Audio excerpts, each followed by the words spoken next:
Work visa, work visa. भाई ये मैंने बहुत दफ़ा टर्म सुनी है और आम तौर पे लोग इसका ज़िक्र कर वर्क वीज़ा है क्या? इसको समझ लेते हैं।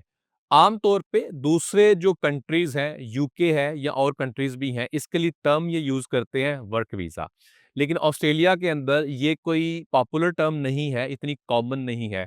तो जब कोई वर्क वीज़ा कह रहा है, तो वो रेफ़र करता है आम तौर पे सब क्लास 482, सब क्लास 494 और सब क्लास 186। तो भाई इसके इर्द-गिर्द सारी चीज़ें घूमती हैं।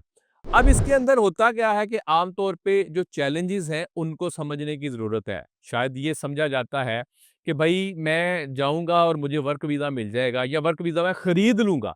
तो जो खरीदने की बात आती है, तो मेरे भाई खरीदने की बात की इल्लीगैलिटी उसमें इश्यू होती है। यानी बात क्या है कि आप किसी एम्प्लॉयर को पे नहीं कर सकते इसलिए कि भाई तू मुझे स्पॉन्सर कर दे।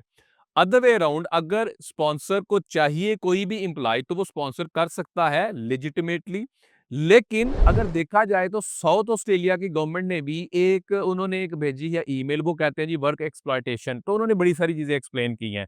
तो कहने का मतलब ये है कि एम्प्लॉयर भी किसी को एक्सप्लॉयट नहीं कर सकता, यानी किसी को ये नहीं कह सकता कि भाई तू एक्स्ट्रा काम कर ऑब्वियसली विदाउट पे, या उसको किसी और किस्म का प्रेशर दे या कहे मैं तेरा वीज़ा कैंसल कर दूँगा, तो भाई एम्प्लॉयर जो है वो वीज़ा कैंसल नहीं कर सकता, ना उसके पास राइट्स होते हैं।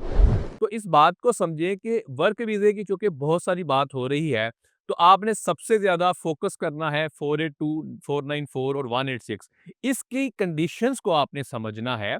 मैं आइंदा आने वाले दिनों में इसके ऊपर बात करता रहूँगा कि इसके अंदर कंडीशंस है क्या? आपने किस चीज़ का ख़्याल रखना है? इसमें जनरल टर्म्स क्या है और इसके अंदर कॉम्प्लिकेशंस क्या हैं? तो stay tuned, follow for more. Thank you.